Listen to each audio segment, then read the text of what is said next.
Buy my novel, Escape from the Village, from major booksellers online. Go to escapevillage.com. Subscribe to my Substack. Go to fountainheadforum.substack.com. Thank you. Welcome to the Party Pal. This is Fountainhead Forum 109. I've got Ugo Stornaiolo. He is a law student in Poland, initially from Ecuador, but we're going to talk about my favorite topic recently, Javier Milei. This will be my 12th show talking about Milei. How are you, Ugo? I'm fine, thank you. Yeah, it's been quite a complicated day, but I'm fine.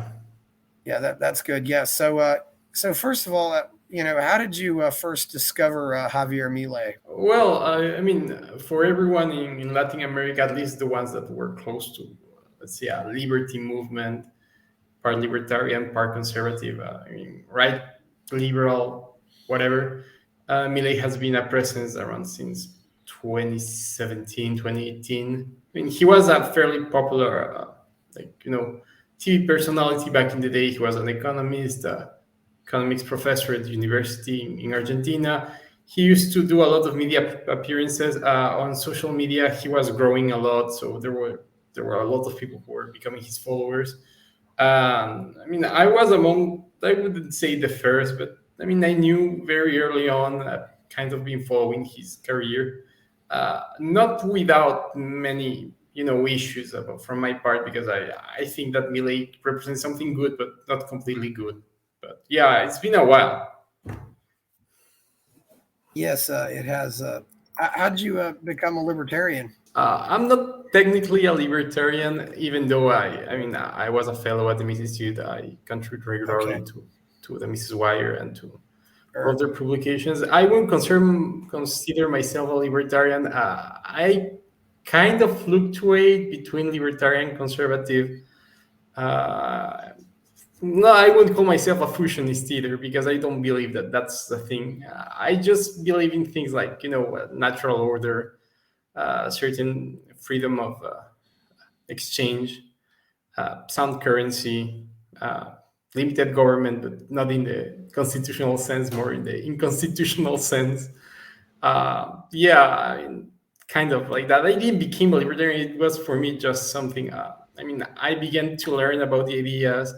I kind of began as a right liberal, then went full Rothbard Happam libertarian, then began to learn some more about legal theory, about political philosophy. My Catholicism also influenced a lot, so I kind of fluctuate. I would call myself something of a classical conservative. And you're still pretty young, because you said you first learned about Milei when you were a teenager. And it sounds like Milei is really doing well with young people under 25. Yeah, the thing about Milei is that he's very popular because he's somewhat unhinged. He doesn't have any problem to just call out against the elites. He's very mean in his vocabulary. He presents himself in a very not the he doesn't look like a career politician. He doesn't have the manners of someone who has been involved in politics for all of their lives. So Milei is popular with young people because he just says kind of stuff young people want to hear. For younger people, it's even more because he's very energetic, and that attracts young people. Yeah. Yeah, you've made an interesting point about Milei, is that a lot of these South American so-called elites have studied at American colleges and stuff, and Milei never got all of his schooling in Argentina. So how do you think that's impacted his views? Well, for once, he could be part of the professional managerial class in Argentina. Most of the bureaucratic elites in Latin America are not foreign educated. The ones that are foreign educated by some means, they tend to come from different backgrounds. They tend to have different resources and different objectives. Like for me, in my case, I really think that it changes a bit how you perceive your own he doesn't have that kind of external influence that someone who studied abroad would have. For us, we're no longer to our countries of origin as someone who never left would be. Milei travels around, he does his conferences, his interviews in other countries. Yeah, sure. He was in Ecuador a couple, I would say almost a year ago. And he's been in Colombia, in Argentina, well, in Mexico, Argentina, his home country. But he abroad, having a life abroad, so to his land. And that really has to, like most foreign educated elites, like if you go to Harvard or Oxford, any other university, you kind of adopt the ideas of those places. And if those places are somewhat ruthless, you become ruthless yourself. You said ruthless. Yeah. Now, not a ruthless as in, but like without root, like you don't have any roots. Yeah. Okay. Well, I thought Rootless as well. Rootless, as in no roots. Okay. Both. Okay. Both, Yeah. in a sense, both. Yeah. Okay. I first thought you'd said brutalist, but then, but yeah. Okay. I just want to clarify. Yeah. So yeah, it is. Well, but from what I hear, the colleges in South America are mostly socialist, just like they are in America. So it's a very interesting perspective here that we're getting. Yeah. So, and you think this could lead to more, more. And you also pointed out that you're that some of his support is coming from a lot of different groups. Some. I mean, obviously, to get this many votes, he's got to have more than just the support of the really true believing free marketers and people who might not be as free market as he is, but maybe they're understanding that's the only solution. Yeah. How do you think this affects the overall situation in South America? It sounds. I mean, I see so many possible upsides to this. Well, South America in the last decades, there hasn't been something of a right wing per se. I mean, you have parties that are right to the mainstream left, and most of the parties that are in power or have been in power become left wing in time. Even like classical liberals or so-called conservatives. The clear case is um, Chile, Ecuador, Argentina itself. So there's no. I mean, Milei is different. Milei doesn't belong to that same kind of mainstream right. He's not someone who is from the tradition of just you know negotiating with the status quo and with establishment to get some kind of benefit or to get some kind of governance agreement. Uh, Other people like Mauricio Macri, like Sebastián Piñera, Guillermo Lasso in all of these other countries, there are people who are from that school, similar to the Partido Popular in España. People who just get into agreements for governance with the opposing side, with the left. Milei, he's not a career politician, so he doesn't really know about that stuff. He's been moderating himself. He's been like trying to pander to other voters. Argentina is a very difficult case because Argentina has a lot of polarization. You have very distinct right wing, left wing groups. Argentina is also very, very progressive. You have like one of the strongest lobbies for abortion and for gay marriage in the region. Even more than in other countries. But Milei is kind of a breath of fresh air. Even people who are like into more religious politics have plenty of friends who are Catholic conservatives who are really like they like Milei. They have some issues with some stuff. Let's say um, organ trade or some of the stuff more from the Rothbardian side, like. Children's trade, that kind of stuff. Yeah, it puts them off, but they just think. I mean, he's going to moderate himself. He doesn't really mean that. For me, it's kind of the opposite because there's a Milei I knew that was somewhat closer at some point to more conservative positions. Milei that kind of really leans into that model. He also kind of do some negotiation with other current politicians. I mean, he was close to Macri at some point. He's willing to cooperate to some extent with some of the like lesser left wing movement just to get some votes. I wouldn't say he's corrupting himself, but I don't know to what extent Milei, as a media figure who was very unhinged in his theory, like in his doctrine, could be an effective politician. I mean, I like that he's gaining traction, that he's gaining strength, but I don't think that Milei could be, the kind of politician that is truly going to do everything that's needed for Argentina, or that he's going to, just uplift somewhat of movement in Latin America. If there's hopes, I am not that hopeful anymore, to be honest. You've made. I haven't heard anybody make these comparisons before, and I didn't know much about them. But you have some comparisons in this article you wrote with Guillermo Lasso in Ecuador. I've often compared him to Bukele in El Salvador, sometimes Maria Corina Machado. But what do you think the similarities and differences are with Guillermo Lasso in Ecuador? Because Ecuador also has a dollarized economy. Well, I don't think Milei and Lasso are anything similar at all. I mean, and there's no way they can be similar. Lasso is career banker. He was very supported by foreign groups and by internal, industrial magnates at one point.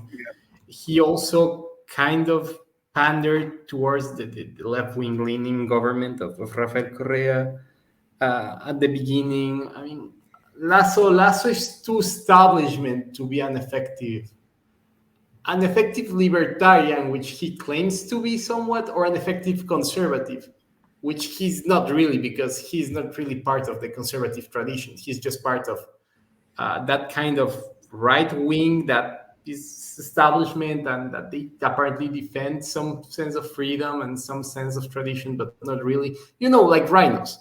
I mean, Lasso is the equivalent of a rhino in Latin America. And the people around him, even if they are well-meaning, some of them are my friends, they are not really in this because of the ideas anymore. I mean, once you get the taste of power, you don't care about the ideas anymore. Some people who are different in that sense, they taste power and they kind of spit on it because it's really bitter.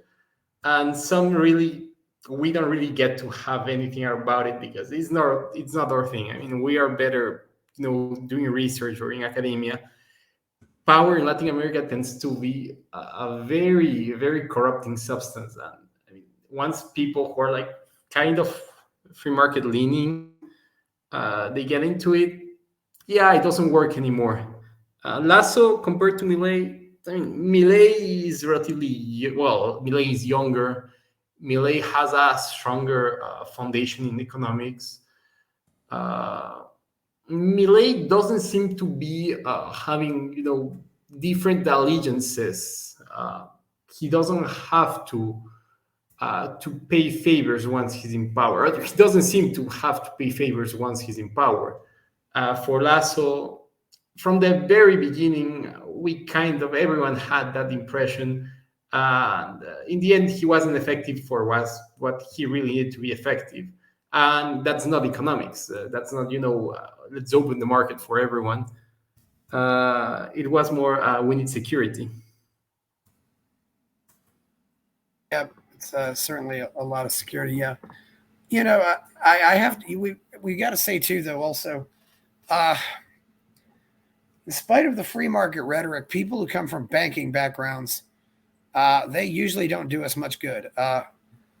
Because my biggest fear with Milei is that he'll talk about free markets, and then once he gets in, he doesn't do anything for free markets. And then when when the economy still is bad, people are going to say, "Oh, it's all the fault of the free market." That's been something that's been done with a lot of Americans But but again, this is what other people say. You think Milei is a really serious free market person, and that he's not just going to bend over once he gets into power, right? No, I mean, Milei is very serious when it comes to his free market leanings. The problem is that he's going to run into a wall once he gets into power. I don't know to what extent he's willing to compromise some of the other principles that he's going to be forced to accept. And for once, a rule of law. I mean, yeah, you can be as free market as you want, but in Latin America, we work through a very different, like it's a different combination of legal structures that don't really happen in the US. In the US, you still have a sense of the rule of law by the sanctity of the Constitution, even if the federal government has done away with that via the administrative state. In Latin America, the rule of law, it's more of a, I mean, it doesn't really matter what the law is as long as there's a permanent bureaucracy that is able to uphold it. And this is what happens in any country. I mean, constitutions can change, but you cannot really get rid of the permanent bureaucracy. And Milei is going to be he's going to run into that. And once he gets against, the permanent bureaucracy in Argentina and all of the people who are rent seekers, I wouldn't call poor people or activists or that kind of people. It's going to be very difficult for him because the Argentina economy kind of works to benefit a certain kind of people, and the rest of them, they just get by. Yeah. If they can. If not, I mean, their problem. And yeah, he can be like, oh, we're going to dollarize. But then in Argentina, you also have a problem. The conservatives tend to like sovereignty quite a lot, and sovereignty also includes control over your own currency. So he might lose some key allies if he gets too much into we need to dollarize. Yeah. Just do you know anything about how Ecuador went through its dollarization process and how that's worked out for them? Since Milei wants to do that in Argentina, you being from Ecuador, certainly I hope you'd know this. Yeah, I mean, I was when that happened, I was pretty much a baby, a toddler. But I kind of know because reading and my parents told me some of the stuff. It is called shock therapy in the sense that you get really strong consequences at first, and then society gets used to that. It kind of corrects course during the time it is happening. There's no time to really breathe the consequences and the issues that happen, that are developing just because you change currency out of the blue. A lot of people lost their life savings and everything because the exchange rate was not particularly good. Was very unequal, but in the end it wasn't that bad, and at least for, I would say, about 5 years there was consistent growth in the economy. Things were going relatively well. Then Correa took over and he kind of nationalized what was a market dollarization. And there's an economist in my network really makes this distinction between market dollarization and state dollarization, like nationalized dollarization. So the first part of adopting the dollar as national currency in Ecuador was this market dollarization, in which there were banks that closed down and they got broke. There was people who suffered. Yeah, it was harsh, but in a very short time, things were kind of back to normal. It was a thing of 1 or 2 years, or 3 years at most. Once Rafael Correa took over, he kind of took control over everything. He got into very high amounts of public debt. And right now we still have dollars and we're not in such a bad position as Argentina or probably Venezuela. But Ecuador is not going great. The problem right now is not really that we have inflation, because we don't have inflation, even if prices get higher indeed. Ecuador has a different problem, is that because we have dollars and we don't have to exchange currency, we're a hub for international drug trafficking and global drug trading and trading networks of organized crime. But this is a different problem that just comes with the fact that you have a strong currency.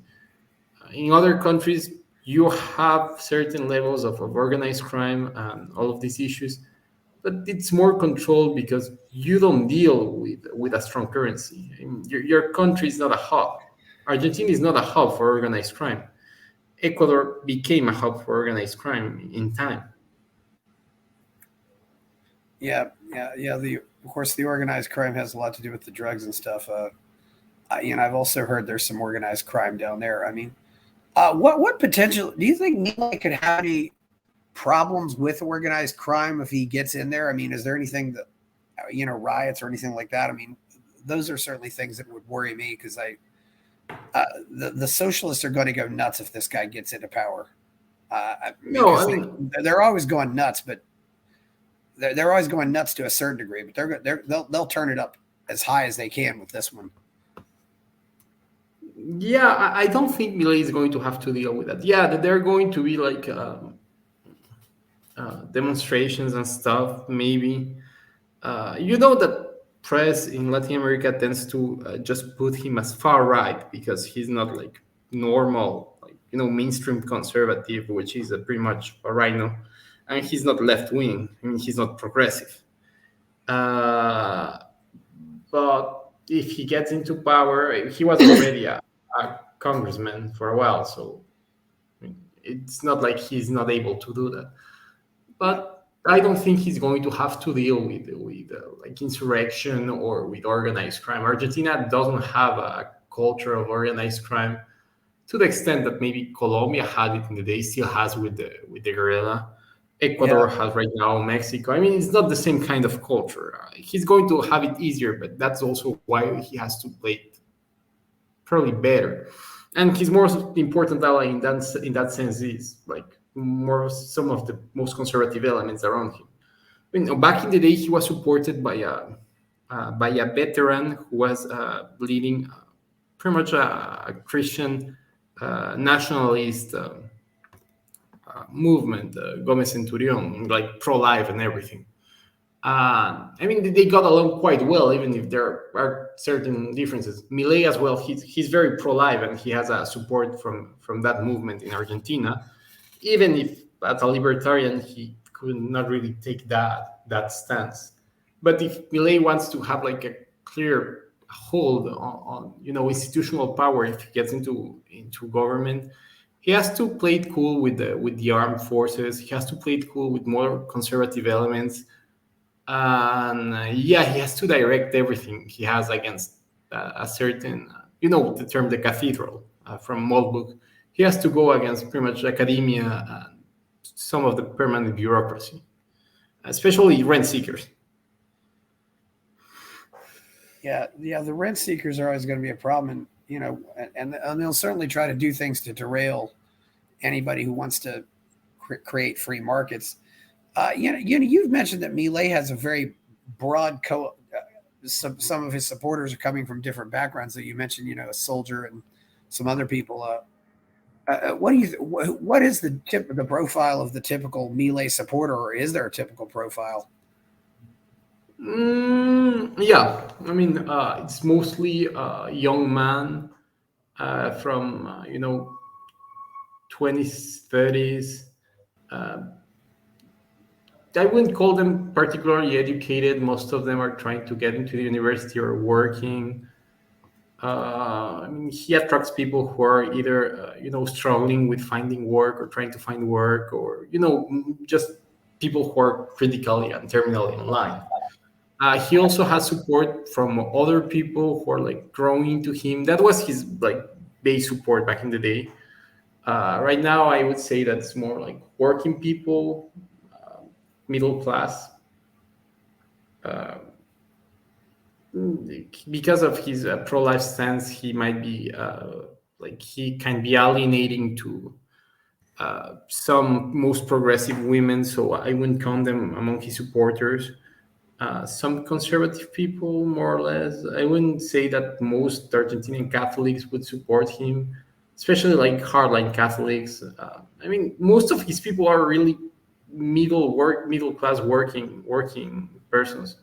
Most of them men, I guess. I mean that's an educated guess because that's pretty much the people who have already supported him back in the day and the people who could still be supporting him. Of course, he can grow his base, but it's going to be just variations into that. Yeah, it should be very interesting. Yeah, what how do you think he what is he doing that Jose Luis Espert didn't do 4 years ago? Because Espert ran for the same party 4 years ago and didn't go very far. Is it just because Milei has more TV attention, or what's he doing right? Milei has always had TV attention. He's always been more of a media figure than a politician. The thing about like Milei right now is that he had to do that transition from simply a guy who used to yell at politicians on TV to someone who actually has to work in politics.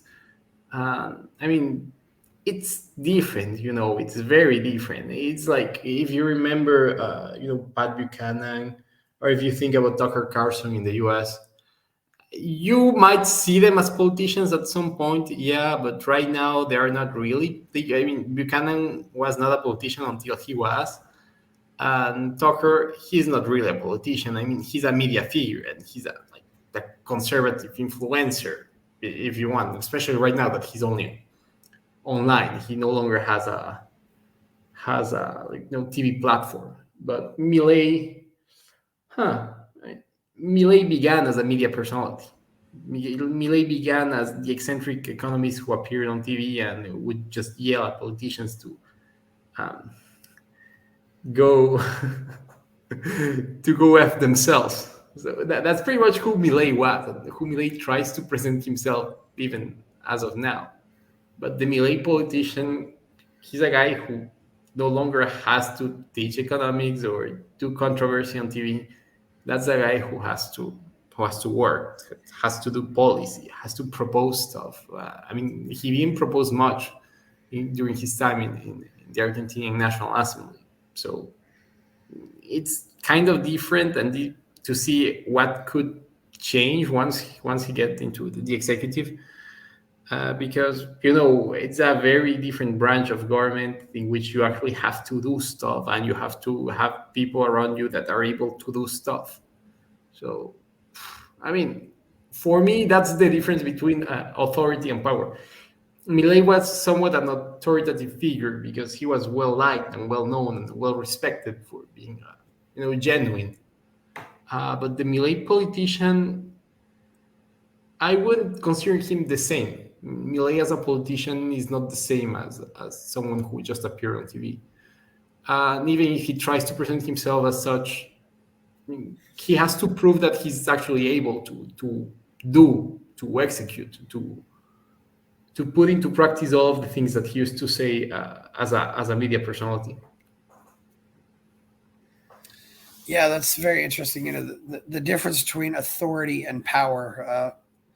I never thought much about that because they seem synonymous. But it's also interesting to hear that kind of nuance from somebody who obviously, English isn't your first language. But thank you, because English has a lot more words than Spanish. Not really. I mean, once you get the hold on English, I mean, for me, it's a tool. I can work on some of my theories, some of the stuff I've read and I studied over the years are actually like from Spanish speaking thinkers, not only English speakers. If you look at some of my other entries for the Mises Institute, you will find that I try to compensate a lot of ideas that are not well known in English speaking circles, because, well, my background is very international. I mean, I tried to bring some of that. At some point, I thought, trying to make sense of what the old right in Argentina could be, if Milei was indeed a paleo libertarian or that kind of stuff.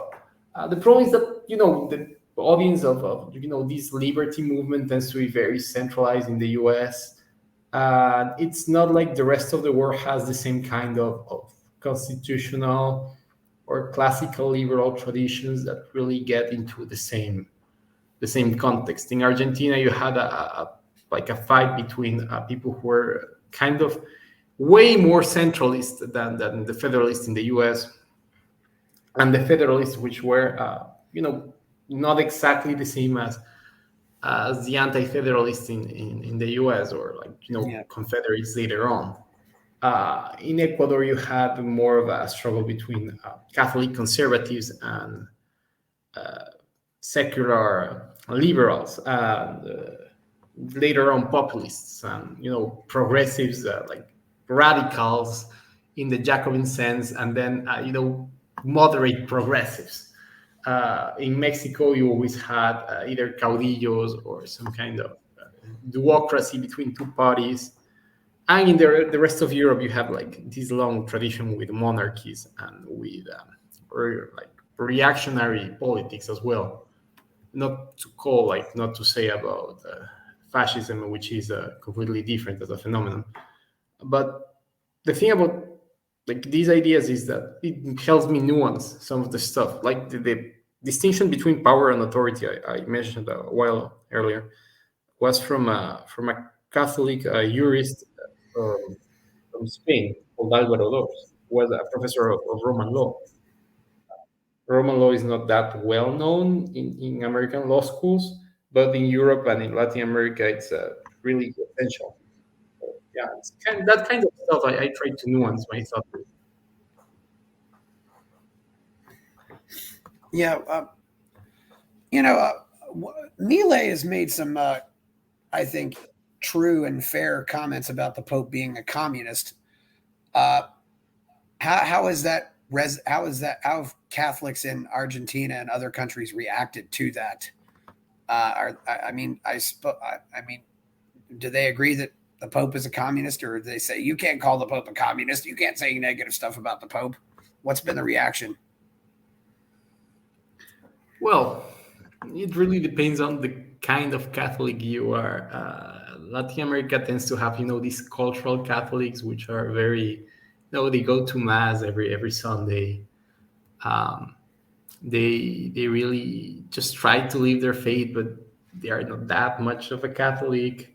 Then you have like hardliners who go to Latin mass and who are like quoting scripture and quoting uh, social doctrine from the church. And the first ones, I mean, they're going to support Milei because it's easier. It's kind of it's on point. It's popular to do that. Then when you go to these hardline trap cats, yeah, they are going to cherry pick every stuff that Milei has said that is not really very Catholic. They're going to say, "Oh no, he's a liberal and he's an enemy of the church and he's an enemy of tradition and whatever." Uh, I would call these hardline trap cats to be more of a vocal minority. They're not completely wrong. I mean, in my opinion, they are not that wrong because there's stuff with Milei that really makes you think. If you're like a little more educated than the average.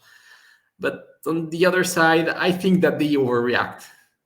And, I would call that a strict phenomenon from Argentina or from Mexico or from Spain or Chile or whatever. I mean, Chile has a different tradition. Chile, you had a true fusionist attempt at mending, traditional Catholicism and conservatism with free market ideas. But Chile is different. But in the rest of the countries, I mean, libertarianism is kind of seen as a Trojan horse in which you could get in if you're a traditionalist, a conservative, a nationalist, or whatever. I mean, you are going to get along with libertarians as a way to get into centers of power.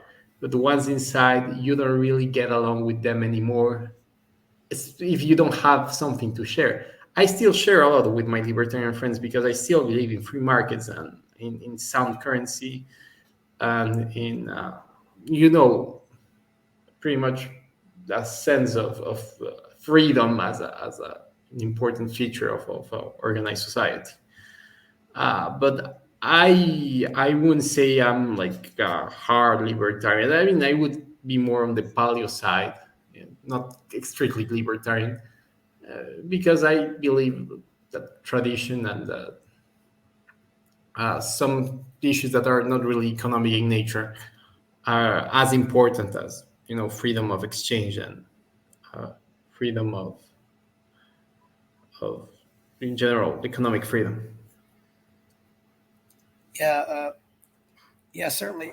How much does the church influence politics and people's political outlook in South America? I mean, in America, for example, you'll see most businesses in America open on Sunday, but I remember going down to Peru, and I didn't see a lot of businesses open on Sunday. They were just closed. I mean, that's certainly one sign, but what other signs there? I mean, how religious would you say some of these countries are? Huh.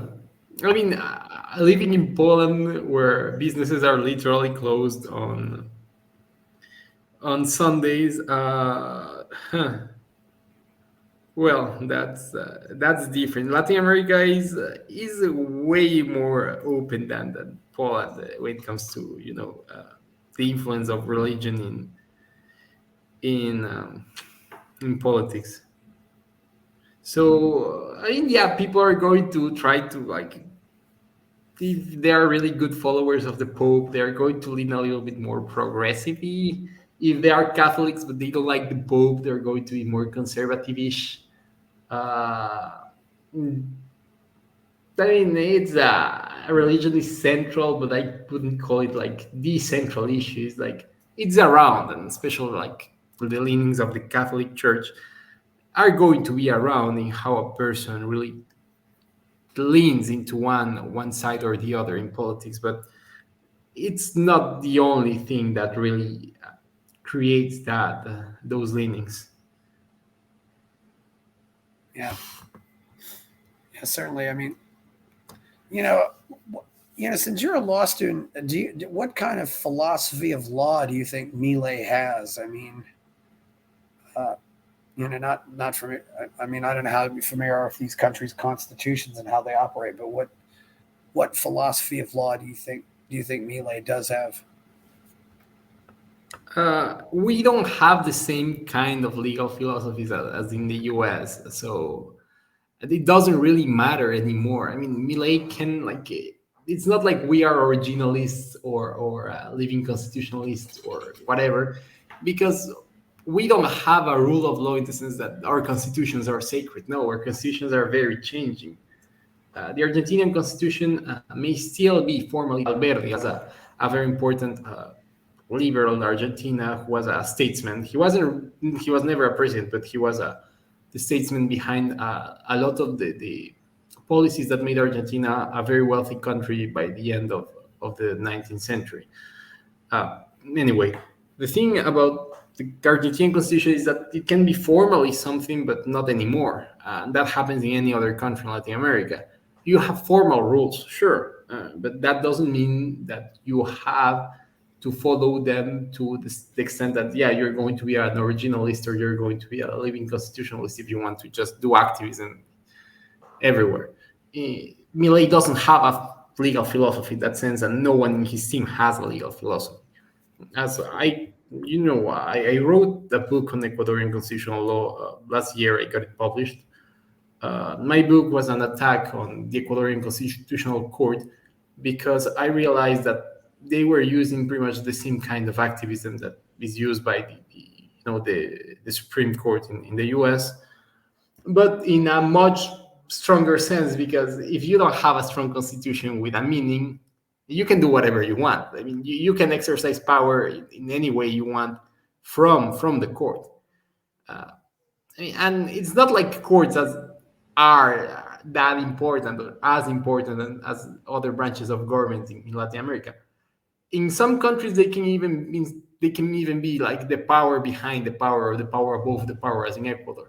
In others, it's just, not that important until you have to deal with the Inter-American Court of Human Rights, which is this is going to be quite controversial, which is the imperial administration from the U.S. to impose global homeland, to impose progressivism in the region. Because every time there's a decision for abortion or gay marriage or whatever, it usually has to do with the Inter-American Court of Human Rights, and it just goes into national courts, and they just impose it because that's human rights doctrine or whatever. But yeah, when it comes to law, it's not like this is a central issue. Lawyers in Latin America, they tend to be quite positivistic, and they just like try to apply the law as it appears on paper, not because it has an original meaning or whatever. It's just because the law is whatever the law is on paper. That's the only legal philosophy that really exists in Latin America, in the sense judges are not going to interpret the law in like very exaggerate ways. They're not going to try to find a philosophy behind rulings or whatever. It's just a very, very administrative. You're administering justice. You're not really delivering it. You're not, saying the law as in jurisdiction or whatever. It's more of just another procedure. Yeah. Have you looked into Milei's what Milei would do with foreign relations? He's said some things about he doesn't really want to deal with the communists, which I can't blame them, but it's also going to be very hard not to. But some of these countries have their hands in so many things. It's hard to avoid them. What do you think about that? I mean, and of course relations with their neighbors like Chile and Ecuador, or Chile and Brazil and Paraguay and the other countries in South America. We no longer have beef with each other. These stopped very, like, I would say it's been like almost 50 years in which there is no conflict among countries in Latin America. It's not like there's going to be a big war for that. Some of the most conservative people in Argentina, nationalists, they're going to try to get, into the Falklands, Malvinas discourse. Like, we have to retake the Falklands, we have to retake Las Islas Malvinas because they're Argentinian, they're not British or whatever. But it's not like he's going to have many issues, let's say, with Chile or with Brazil or Uruguay. I mean, some people like Piñera, Guillermo Lazo's predecessor, who was Lenin Moreno, he was not really a liberal or a conservative, wherever. He was just the successor of Correa, who decided to turn right. That guy, Macri in Argentina, and they tried to do their rightish wing alternative for a forum for presidents in South America, Latin America, whatever. It didn't work out well because there was no will to make it work. I mean, we have very local politics, and at the same time, we don't have that much of a regional politics stuff. Argentina is part of Mercosur, by the way, which is a common market, which includes Brazil, Uruguay, I think Paraguay as well. And I mean, apparently you can, circulate freely. There is like not that many tax burdens for imports, exports. We have something like that in the Andean countries with the Andean community. There's also like a customs union with Mexico, Chile, Peru, Colombia, the Alliance of the Pacific. I mean, we kind of have these trade blocks, and they work sometimes, but it's not like they're really defining on the geopolitics of the region. We still have to follow along whatever, general direction the US is leading. And there are really many attempts at, gaining a true sovereign foreign policy for us. So I don't think Milei is going to change that much from that. And I don't think that any other president who is kind of inspired by him might do that. We're already seeing, like you told me about Bukele a while ago, and we're already seeing that Bukele has had his issues with the Inter-American Court of Human Rights and with the Inter-American human rights system in general because of his stance against crime. Because he's very harsh against crime. I think he doesn't care about Uh, all of due process and everything that freedom for and presumption of innocence for anyone in the like in Honduran jails, but it has made Honduras safer. So I mean, it's hard to argue against that. Well, I think that's ultimately one of the most important questions in your legal philosophy. I mean, would you rather see one innocent person go to jail, or would you rather see one guilty person go free? And I would hope I hope that we can live in a system where a few guilty people do go free, because I think that's a worse evil than innocent people going to jail. But I'm curious, has Milei said anything about that? I mean, he has supported at different points stances like death penalty and harsher penalties for harsher jail time for people who go against private property and such. But in all honesty, his platform is not really based around criminal justice or about that. I mean, he's a populist and he's going to be very anti-elitist, but he's not like he's saying we have to jail all of the like we have to drain the swamp. We have to jail every single one of the elites. No, no, he's not going to. He's not going to do that. And um, mm, he's complicated in many senses, and I don't really think that kind of stuff really defines his politics. His politics are mostly like economic stuff for now, and that works because Argentina is not struggling with Right. violence and it's not struggling Yeah. with that kind of stuff, such as Honduras or any other country. One thing about Milei, I mean, even if Milei doesn't get elected, uh, do you think he's caused something that really isn't going to go away? Because it sounds like he's really changing a lot of minds out there, and that maybe even in losing, he might end up, winning the war later, because I had one man on here who said he became a free market person because of Milei.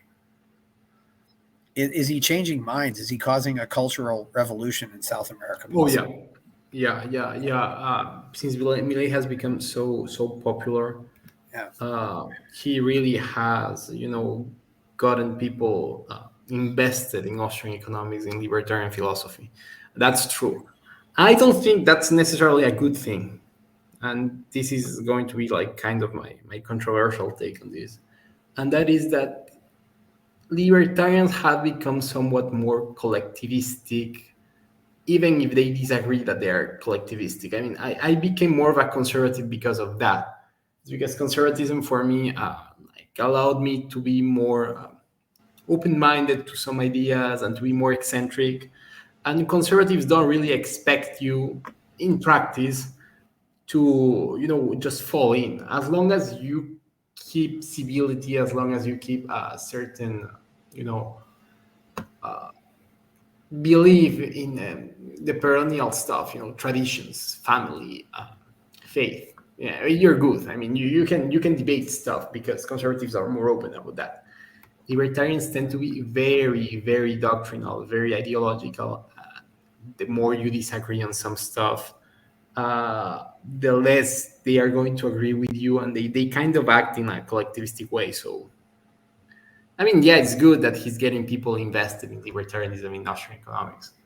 But what kind of people are going to be the ones that are invested? I mean, You can have people who are just knowing that for general knowledge. You can have people who are really going to become radicals, and radicalism is something that we still have to be kind of careful with.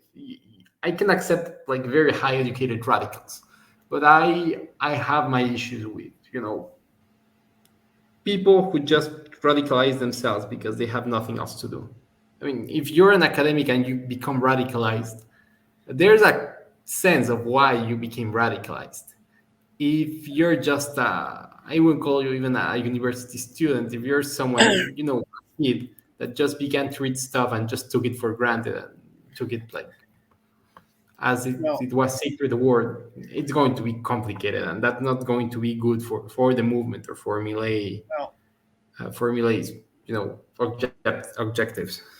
well, I would say that the libertarian, that Milei is a lot more significant though than any libertarian in American history. Mhm. I mean, the fact that he actually could make Austrian economics mainstream, which and not mainstream among libertarians, but actually mainstream among the culture, I think could be huge. Uh, and we'll certainly have different people seeing things different ways, but yeah, I mean, yeah, that's the benefit of what's happening with Milei. But later on, it's always people just try to see the good things and they don't try to kind of see the shading in everything. Yeah, Milei is doing good stuff, and Milei is probably going to win, and people are following Milei, and that's going to make our ideas more well known. Sure, but they also, by becoming vulgarized, they tend to lose their weight and their truth, because the more people know about them, the ideas have to become more simplified, especially so that they can spread more. And the more simplified an idea is, it's going to be more, easier to misunderstand. I am not in no way saying that knowledge should be limited. I'm just saying that uh, Milei could be, if like as he is, he either has to be a true populist politician and he has to stop with all of his media personality and just trying to spread ideas, or he has to become only a public intellectual and do that. And that's kind of the difference and the issue with almost every effective you know, ideologue in Latin America, is that you become so full of yourself into your ideology that you try to promote it, and after promoting it you kind of lose your ideology because it's easier to just simply go ahead with power.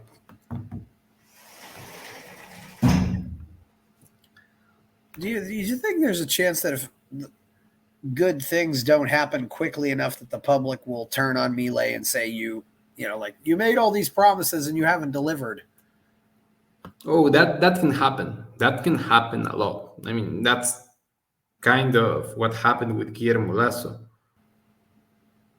But I mean, it's not something that it's really on our hands, because yeah, Milei might get into power, might try to do some stuff. If he doesn't deliver on that, yeah, it's going to be his fault because he wasn't really knowledgeable about constitutional design or about the way power works in Argentina or whatever, which is what happened with Guillermo Lasso, as I have repeatedly said.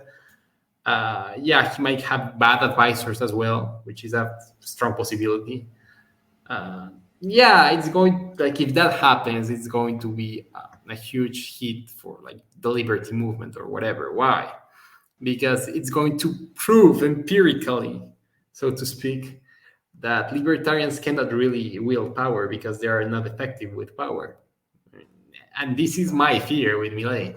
I'm somewhat pessimistic about Milei, even if like I'm enthusiastic about what he's doing and the people he's like that he has supporting him and whatever. It's like I don't trust libertarians in power because I know libertarianism is not a power ideology, it's not a power philosophy. Libertarianism is a freedom philosophy. Libertarianism is the kind of stuff you would do if there was no power binding you.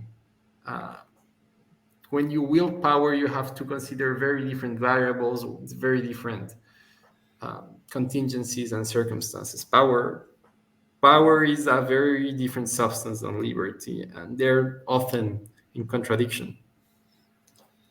Well, this has been a dilemma for as long as the libertarian movement has been around. If you go into government, you're becoming the villain, so to speak. Certainly the anarcho-capitalists, things like that. Yes, it's definitely a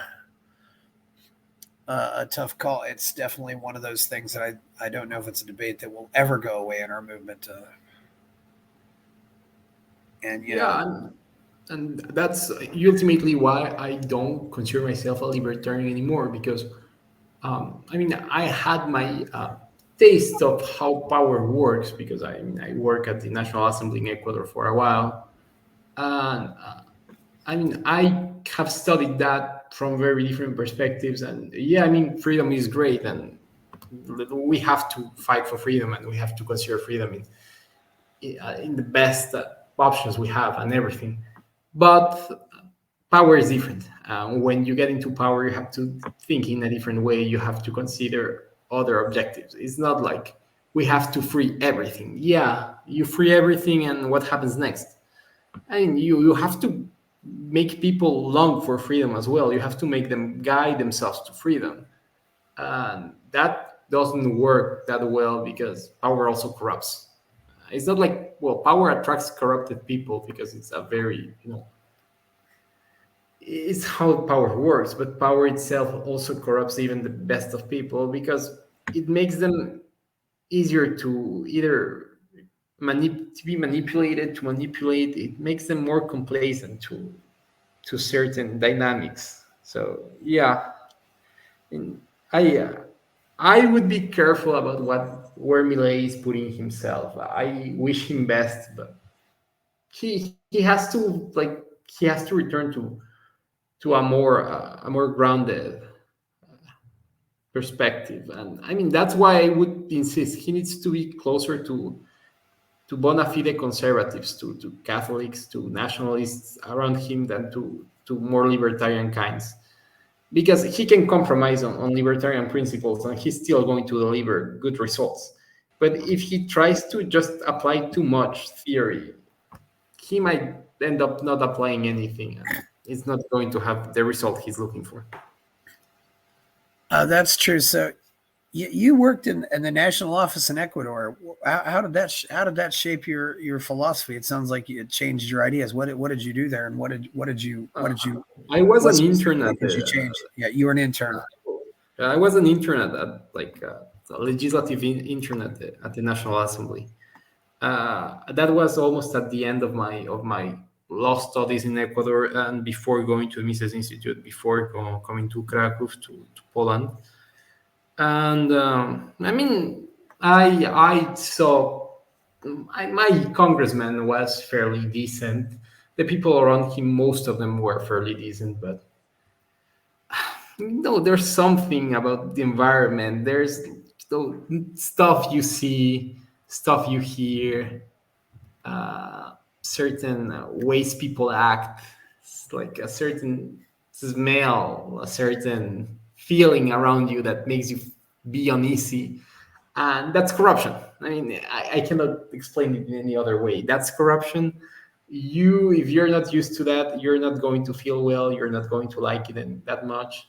You are just going to be there because of what it represents. Yeah, you can work there in a lot of time, but when you get back to your natural environment, for me, which is academia, I really like academia. Uh, you kind of find that power is for a certain kind of people, and it's for the kind of people that don't feel too much. You have to be a little sociopathic. You have to be a little cold, a little, Machiavellian in a very bad sense. You have to really avoid have feelings to be effective with power. If you feel too much, if you're too empathic, power is not for you, and it's not going to do you well mentally, emotionally, spiritually.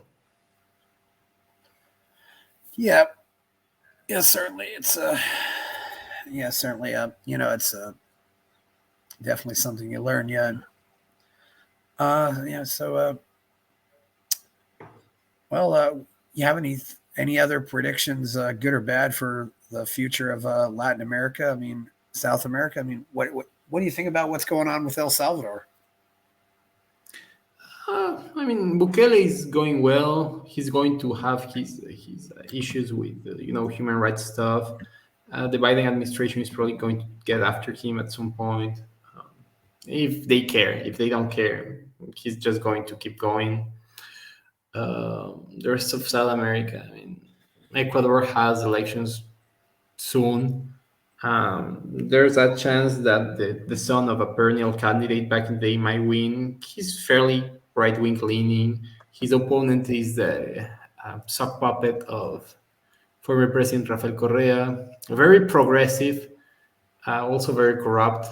Ecuador has huge crime problems right now. Colombia and Peru, kind of, same old stuff. There's the left in Colombia, there's the left in Chile. Peru has something of an eternal crisis at this point. In Brazil, you still have Lula after Bolsonaro. I don't know if the right in Brazil can really get stronger after that. Argentina, you have Milei, maybe. You will have Milei. In Uruguay is stable, and it doesn't really matter if there's a left leaning or a right leaning. Have like Ayepo in Uruguay, that kind of works. Paraguay is not really that relevant in the region, so they can, do their stuff. Mexico is still under López Obrador. López Obrador, he is not doing that much. I mean, people thought, oh, he's going to be like Chavez. He's going to be like make us like Venezuela in Mexico. That never happened. Uh, Everything really depends on how unhinged the Biden administration and the U.S. gets. I mean, if Milei is kind of a result of the Trump movement because it follows the same line. You have a populist going against the elites, Yeah, right leaning, kind of what happened in Brazil with Bolsonaro as well. yeah. What? Uh, Why do you yeah, I think? mean, if you have another Trump moment, Yeah, but yeah, go ahead, go ahead. but Trump has no ideology. I was going to say, why do you think? Do you have any theories? I certainly have theories on why Spanish colonies, former Spanish colonies, are not doing as well as, say, former English colonies. Oh no, no, no! Former English colonies are not doing well. You have to look at Africa. You have to look at Asia as well. It's Well, not like that's they do true, but well. you also have you also have Canada, Australia, New Zealand. Yeah, but they are. I mean, they stopped being colonies very recently. It's been what, less than 100 years. Oh, Latin America, it's been true. independent for almost Yeah, 200. I mean, And yeah, but it's when you come to a place like Poland, which is very close to what Latin America is, except for language, Catholic yes, culture, that kind of stuff, you see that the problem is not really what happens with us. It's more of a, Poland is very strategic because Poland is right in the middle of two imperial powers. You had Germany on one side, you had Russia on the other. yeah, Uh, Latin America used to be the crown jewel of an empire, and right now is the backyards of another empire of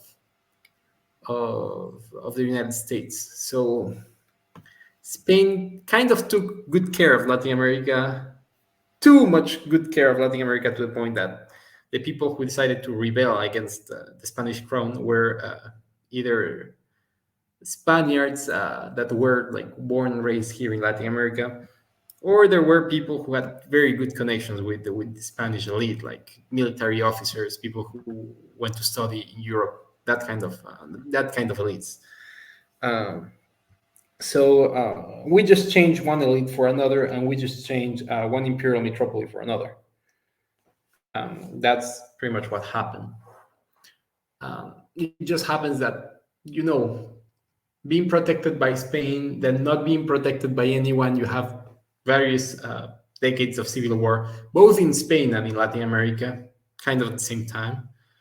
And then kind of becoming the protectorate of the United States, you see that those decades that you didn't have any overlord over you weren't that great, and the new overlord, he's not really that traditional. Like, the United States doesn't have the same kind of culture that the Spanish Empire used to have. Spanish America is Spanish. I mean, you have a very strong Catholic culture. And, changing overlords for uh, the United States, which has like this very strong Protestant mentality, it's not like they care too much. I mean, they care when they can get some benefit, like what they did with Mexico. They pretty much got a lot of land from Mexico. In Cuba, they had their own personal place for having fun. Still do that with Puerto Rico, even like if Puerto Rico is not that important anymore. The United States is not a good overlord for Latin America. It is an overlord, and they have their stuff, but I fear that either the United States has to really, take a hold on their backyard and protect us as properly, or they just have to stop. I mean, you either are or you are not, and the United States is not playing either card. They try to like make pretend that we are sovereign countries, but at the same time, every country in Latin America kind of follows the United States foreign policy. Yeah, I mean, we're protected by national security from the U.S. As you know, that the U.S. Kind of has agreements with almost every country in the continent to retaliate if any of us receive some kind of nuclear strike. So, yeah, we are a protectorate of the United States, but we are not very well protected in anything that has not to do with the United States. We're left on our own. That didn't happen with the Spanish. The Spanish kind of, guided us. And for a while, it worked. After that, it's like you give free rein to a teenager and they just end up badly because you were not there to give them, to guide them. But this is what happened with Latin America. Latin America is just that kind of adult that grew up from in a critical moment in which they were left orphan. And the United States kind of took over as their stepdad, and it's the kind of stepdad that doesn't really care. Yeah, it is interesting. You mentioned, you said Ecuador is a protectorate. Is that why Ecuador surrendered Julian Assange? No, no, that was a geopolitical move from Rafael Correa, and it didn't work well. In the end, it kind of alienated us from the mainstream Western world. But I wouldn't consider Assange to be a hero of liberty or anything. What do you think about somebody tells you I want to move to Ecuador, or they want to go there? Where would you go? What's worth visiting? It's a small country. And I know I haven't been to Ecuador, and I know Quito is the second highest national capital in the world. So be prepared for altitude sickness if you go there. But yeah. Well, right now I wouldn't recommend anyone because high crime spree. But I mean, Quito is a very beautiful city, very Spanish looking, like at least the center. You have to be careful, of course. People are always having to be careful. Guayaquil is also nice, probably more dangerous than Quito. Cuenca is very good, or used to be very good for retired people. Back in the day, Manta as well. Right now, Manta is a hub for criminality. I've heard nice things about Andes. It's nice. I've heard nice things about Cuenca too. Is that how it's said? Yeah. Yeah. Yeah. Cuenca is. I mean, it is a nice city. I like Cuenca. In general, I like Ecuador. It's just like I don't feel safe, and I mean, there isn't much to do when you're young and you're ambitious. So, yeah. I do better in Poland right now. Yeah, and you definitely don't want to. And I've definitely heard it's pretty dangerous if you go down to the Putumayo areas like that. Yeah, right now it's very dangerous because we have a high crime spree. So Yeah, kind of a yeah. bummer for anyone who's trying to visit. You have to be very Yeah. careful if you want to visit. Well, there are gangs that go around in the in the cities, and but then in South America you still also have the gangs that hide out in the rainforest, Hmm. and I'm not sure exactly. I mean, they're more like pirates, really, except they're in the rainforest instead of out on the oceans. Somehow they survive, Yeah, I mean, but Ecuador doesn't kind have of, but much of the rainforest. But yeah, yeah, it's definitely something else to talk about. And, yeah, not that important to be yeah, honest. yeah, yeah. Well, I've been to the rainforest, so it's definitely something you don't forget the rainforest if you've ever been there. But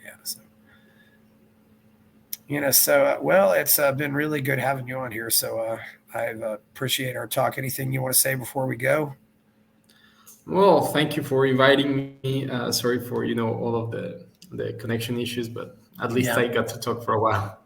yeah, and it got better once we turned the video off. Yeah, but yeah, well, thank you very much for coming on. Please like and subscribe to the channel, follow the channel, give it a thumbs up, and go buy my novel Escape from the Village, and check out my Substack. It's Chris Baker, and we're out.